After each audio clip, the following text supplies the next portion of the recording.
Ternyata kutir itu pengaruhnya ke FCCP, dia lebih kuat ke warna sisik dan warna daging. Sisiknya itu jadi kalau kebanyakan kutir mereka larinya bener-bener padat.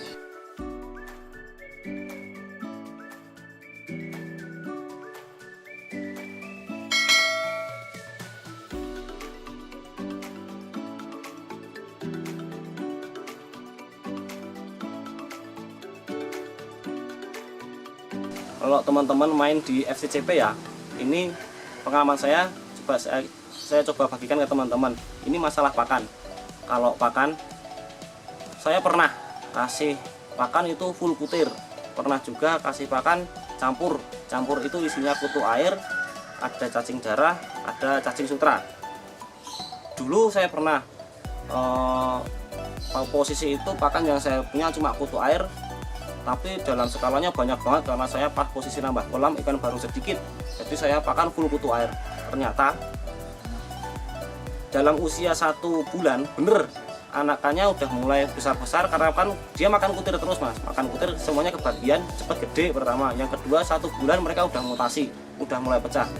Tapi berjalannya waktu saya kasih kutir terus, ternyata kutir itu pengaruhnya ke FCCP, dia lebih kuat ke warna sisik dan warna daging. Sisiknya itu jadi kalau kebanyakan kutir mereka larinya bener-bener padat, tapi nanti full max itu putihnya sampai kepala. Jadi kan itu masuknya kategorinya bukan ke grade lagi, tapi masuknya kalau bagi kami masuk ke kelas lelang. Padahal itu saya lihat potensi ekornya udah bagus, sakuranya keluar semua, cuman karena pakannya kemarin kutir full nabrak ke kepala. Nah terus pengalaman lagi pernah itu posisi saya pakan saya campur, posisi ikan udah mulai banyak, saya mulai beli cacing darah sama cacing sutra, itu saya campur ya mas, saya campur. Kalau mungkin hari ini butuh air, besok saya kasih cacing darah, besok saya kasih cacing sutra. 3 pakan itu saya campur, ternyata potensi si ikan itu mereka bawa botak mas, kepalanya botak, sisiknya emang nggak padat, tapi kan nanti kalau kita sortir di botol, kita pisahin di botol atau soliter, mereka sisiknya keluar jadi makin tebel, dan potensi bintangnya juga lama-lama makin keluar gitu. Dan size nya juga kalau kita kasih cacing sutra kan lebih besar. Kalau kutir aja ini size nya standar, masuknya cuma S++ sampai M, udah dalam usia 3,5 itu paling baru masuk S++. Tapi kalau dikasih cacing 3,5 bulan udah bisa masuk M.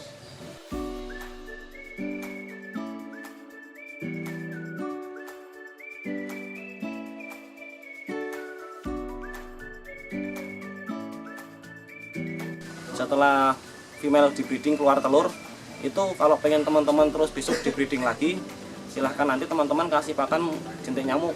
Biar gimana pun jentik nyamuk itu bisa lebih bagus untuk ngisi telur si female full egg. Jadi nanti dalam waktu 2 minggu kita rawat female itu bener-bener ganti air 3 hari sekali, kita kasih kita kasih jentik nyamuk. Besar kemungkinan 2 minggu lagi udah bisa kita buat breed. Jadi penjiwaan seorang breeder itu pertama kita harus, sebelum breeding kan kita lihat indukan dulu, kita harus paham indukan ini potensinya gimana. Kemudian setelah itu kita harus pahami mengenai pemijahan ikan. Nanti setelah pijah keluar telur, kita juga harus paham mengenai buraya. Yang paling susah, yang paling sulit itu kan tantangan seorang breeder itu ketika buraya usia 4 hari sampai 2 minggu. Itu masa-masa paling sulit karena ikan usia 4 hari sampai 20 hari itu yang sangat mengaruh itu kan suhu air, kemudian cuaca itu kan berpengaruh. Itu kita harus benar-benar perhatikan kondisi airnya gimana, untuk settingan airnya gimana. Terus nanti kita kan harus tahu perawatan itu kan ada kualitas air, ada pakan. Kita harus kasih pakannya itu gimana, settingan pakannya kutu air, cacing darah, terus cacing sutra. Breeder itu menghasilkan, kita menghasilkan produk, kita membuat suatu istilahnya barang. Dan kalau cupang itu bisa dibilang kita main di seni. Kalau seni itu udah larinya ke seniman ya, kalau pelakunya itu kan namanya seniman. Jadi seorang breeder itu kita harus bisa bikin cetak ikan nggak cuman banyak. Kalau banyak main 10 pair itu pasti jadi 1000 ekor. Tapi nanti kita lebih mendalam lagi, lihat lagi kita main kualitas. Breeder itu kan kita harus cetak ikan gimana caranya ikan itu bisa bagus, dan nggak cuma bagus tapi harus lebih bagus dari hasil breeding ke breeding yang selanjutnya. Kita jangan cuma mikir cetak ikan kasih seller, cetak ikan kasih seller, ikannya gitu aja. Lama-lama kan kesian juga sellernya, nanti ikan kok cuma begitu terus, nggak ada makin bagus, malah lama-lama kok ada kemunduran. Itu kan tanggung jawab ikan ada di kita, stok ikan ada di kita. Jadi setiap waktu kita harus bikin ikan kualitasnya yang tadinya cuma biasa, breeding lagi. Suatu saat nanti kita menghasilkan ikan yang bisa dibilang bagus atau luar biasa. Dan proses itu juga nggak sebentar, kita butuh waktu. Kalau saya aja dulu main cupang sekitar 2 tahun, awal saya dikasih ikan juga bagus. Namanya dulu saya baru awal-awal, hasilnya juga jelek. Karena emang pemula itu nggak semua pemula bisa cetak ikan langsung bagus. Berdasarkan berjalan waktu berjalan, kita temukan, kita makin tahu, makin paham ikan itu gimana. Dan lama-kelamaan saya juga temukan, ini saya serahkan ke seller, ini dari breeder itu saya udah kasih, ini ikan saya tuh bagus. Jadi seller nggak perlu banyak ngomongin ini ikan begini, enggak. Jadi seller tinggal posting ikan ini sesuai dengan apa yang ikan bagus itu seperti ini, tanpa ada banyak kata. Dia posting gambar, bukan posting kata-kata.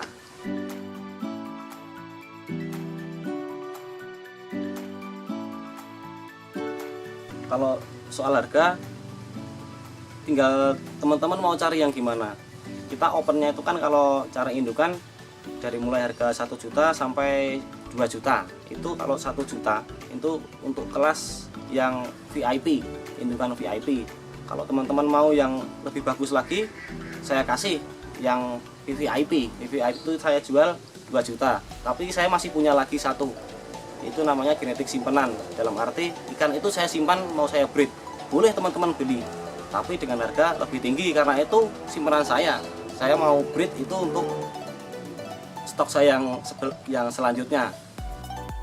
Jadi kita punya penjualan istimewa, itu sebutannya teman-teman bebas milih mau pakai male yang mana, female yang mana. Misal teman itu lewat DM dulu, nanti kan tanya sama saya, Mas, saya mau beli indukan.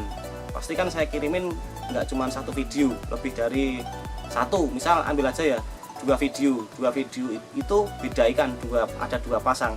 Nah teman-teman kok sama settingan saya nggak cocok, pengennya Mas saya yang male-nya ambil dari video yang nomor 1, female-nya mau ambil yang dari video nomor 2, itu boleh, silahkan mau ambil begitu boleh. Nanti tinggal totalin di total harganya. Kalau misal dua video itu satu kelas, misalnya VVIP, ya nggak, harganya nanti 1 juta, tetap 1 juta. Tapi kan kalau yang video 1 nanti misal masuk ke kelas VVIP, yang video 2 masuk ke kelas VIP, nanti tinggal totalin harganya berapa. Kalau misal ambil aja, kalau VVIP female-nya kan 1 juta, male-nya anggap aja 700.000 dari yang VIP, jadi kan totalnya 1.700.000. Kelasnya segitu kalau pilih sendiri. Tapi kalau videonya dua video itu sama kelasnya, ya tetap harganya tetap sama 2 juta.